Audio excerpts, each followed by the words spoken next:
나를 성장시키는 습관, 필통 시간의 발견.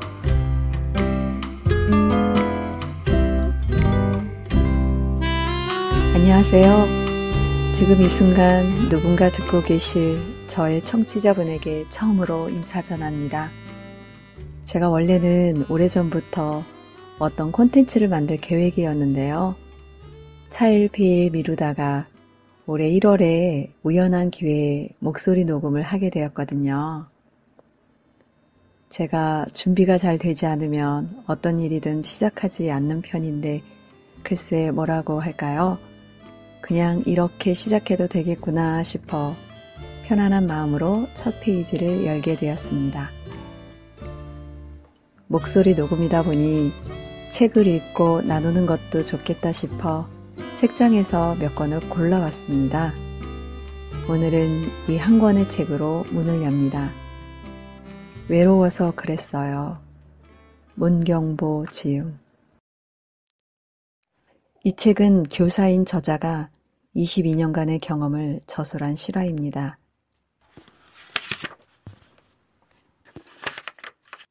전 상복 입을 자격이 없어요. 장례식장에 들어서자마자 내가 처음 만난 것은 욕설이 섞인 거친 소리였다. 아, 상복 안 입는다니까 왜 그래요? 아저씨들이 뭘 안다고 나보고 이래라 저래라 하는 거예요. 술에 취한 채 장례식장 바닥을 뒹굴고 있는 20살 청년은 중학교 시절의 내 제자였다. 부모님이 일찍 돌아가셔서 그 친구는 할머니 품에서 자랐다. 할머니는 시장 노점에서 도라지를 까서 팔며 겨우 생계를 유지했다. 내 제자는 중학교 때 사춘기에 열병을 앓느라 할머니를 무척이나 힘들게 했다. 그 친구가 결석하는 날이면 할머니께서 내게 전화를 해서 손자가 몸이 아파 오늘 학교에 가지 못한다고 하셨다. 그러다가 사흘쯤 지나면 교무실에 와서 내 손을 붙잡고 울면서 손자를 찾아달라고 말씀하셨다. 사방에 수소문을 해서 겨우 녀석을 찾아내면 그 친구는 주로 학생이 가서는 안 될 곳에 가 있었고 학생이라고는 볼 수 없는 모습과 행동을 하고 있을 때가 많았다. 그때마다 할머니는 어이없는 표정을 짓거나 화를 내고 있는 나를 무시하고 손자의 얼굴을 쓰다듬으면서 어서 집에 가서 밥 먹자는 말만 되풀이하셨다. 그런 할머니의 눈물겨운 정성과 맹목적인 사랑 덕분에 그 친구는 중학교를 졸업할 수 있었다. 그러니까 그 친구를 졸업시킨 힘은 순전히 할머니의 눈물과 관절염에 시달리는 할머니의 손마디, 다리를 쩔뚝거리며 교무실 문을 나서는 할머니의 뒷모습에서 나온 것이었다. 그 할머니께서 돌아가셨다고 지난밤에 제자는 술에 취해 울면서 나에게 전화를 했다. 장례식장은 참 쓸쓸했다. 동네 어르신 2분과 제자만 있었다. 나는 공손하게 어르신들께 인사를 드렸다. 그리고 괴성을 계속 질러대고 있는 제자의 이름을 크게 불렀다. 제자는 나를 보자 무릎으로 기어와서 나를 껴안더니 횡설수설 말을 쏟아내기 시작했다. 선생님, 할머니가 죽었어요. 되게 좋을 거예요. 그쵸? 이젠 손주놈 때문에 울지 않아도 되잖아요. 선생님, 그거 아세요? 우리 할머니 치매 걸렸던 거 모르시죠? 할머니가 집을 나가면 길을 잃고 집에 돌아오지 못해서 길바닥에 주저앉아 있던 거 모르시죠? 근데요, 전 알 수 있었어요. 우리 할머니가 어디 있었는지 아주 잘 알 수 있었어요. 할머니는 늘 아버지랑 어머니가 교통사고로 되진 용두동 사거리에 앉아 계셨어요. 거기서 지나가는 차들을 노려보면서 욕설을 퍼붓고 계셨어요. 선생님, 그런데요. 그런데 말이에요. 나는 할머니가 어디에서 무슨 지랄을 하고 있는지 알 수 있었는데요.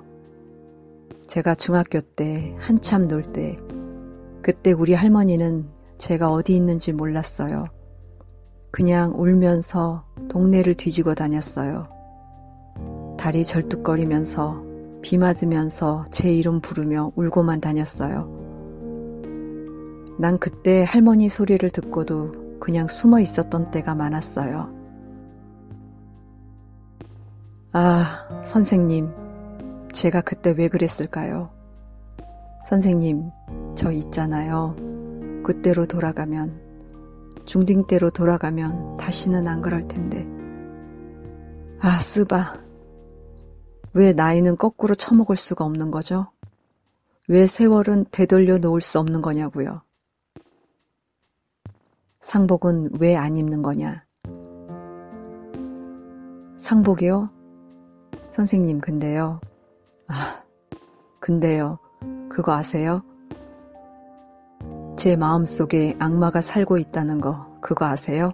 그 고마운 할머니가 죽었는데, 아니, 돌아가셨는데, 그게 좋아서 할망구가 돼지니까 이제는 부담 느끼지 않아도 된다는, 이제 마음대로 할 수 있다고 킬킬거리는 악마가 이 속에 있더라고요. 이젠 길거리 나가서 억지로 업고 오지 않아도, 온몸이 상처 투성이인 할머니 목욕시키지 않아도, 똥오줌 받아내지 않아도 돼 편하겠다고 춤추는 미친놈이 제 마음에 있더라고요. 선생님, 이런 놈이, 이런 개만도 못한 놈이 무슨 상복을 입어요. 선생님, 전 상복 입을 자격이 없어요. 상복을 입을 수가 없다고요.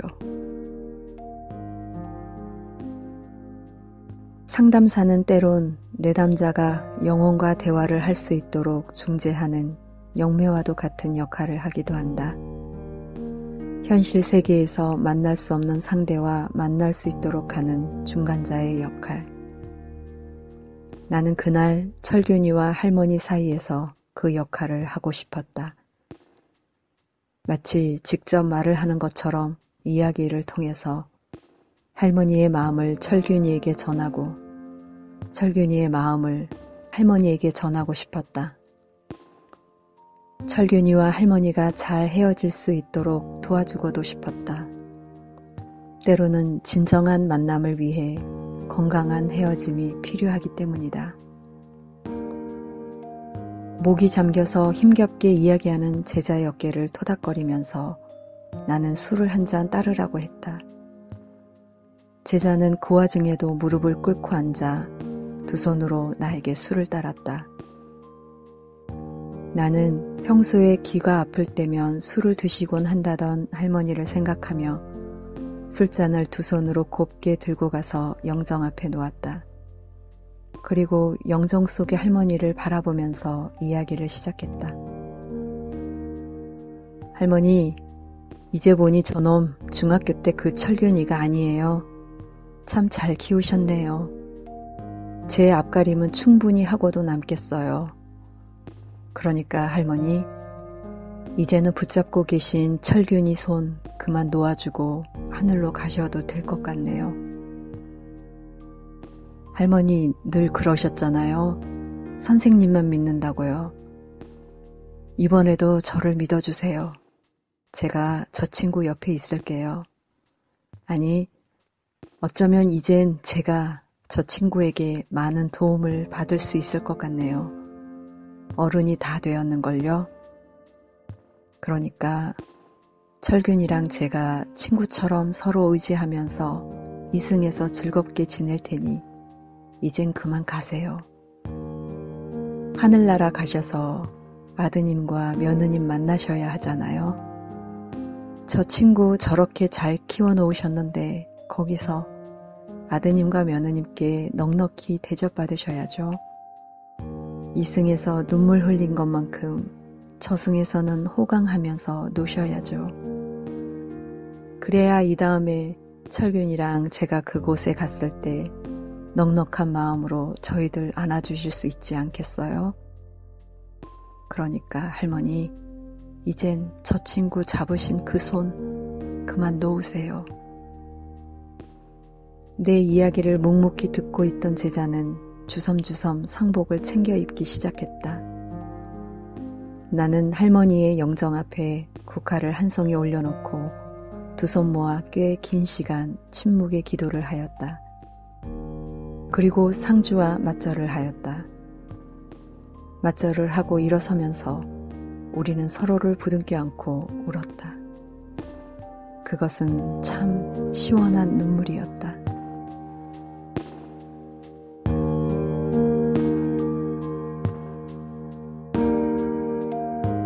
여러분은 내용의 어떤 부분이 마음에 와닿나요?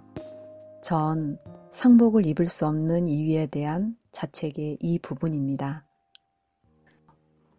온몸이 상처투성이인 할머니 목욕시키지 않아도 똥오줌 받아내지 않아도 돼 편하겠다고 춤추는 미친놈이 제 마음에 있더라고요. 선생님, 이런 놈이, 이런 개만도 못한 놈이 무슨 상복을 입어요. 할머니의 헌신과 사랑을 알기에 자기가 어떻게 못되게 굴었는지 스스로를 용서할 수 없는 감정, 자책이요. 저도 제 자신을 용서할 수 없었던 자책의 사건이 몇 있는데요. 그중 가장 가슴 아팠던 건 라면 사건이에요. 간암으로 3개월 진단을 받으신 제 아버지가 자정즈음에 뜬금없이 라면이 드시고 싶다 했거든요. 그때 제가 보호자용 간이 침대에서 쪽잠을 자고 있었는데 퉁명스럽게 이렇게 말했어요. 내일 끓여드릴게요. 그러니까 그냥 주무세요. 라고. 저 너무 못됐죠. 물론 그 이후 아버지는 라면을 드시지 못했고 돌아가셨습니다. 그 라면이 뭐라고 그걸 해드리지 못했는지 두고두고 참 후회가 많이 됐었죠. 내가 왜 그렇게 했을까 돌이켜보니 그때 제 기분이 좀 복합적이었더라고요. 가장 중요한 건 제가 아버지와 사이가 좋지 않았다는 점이고요. 그러다 보니 자다 말고 일어나 라면 끓이는 게 다소 귀찮았다는 점. 또 그것보다 큰 핵심은 환자에게 라면은 안 된다는 걱정의 마음까지요. 말을 그렇게 해놓고 이불을 뒤집어 쓴 채 조용히 울었던 기억이 있습니다.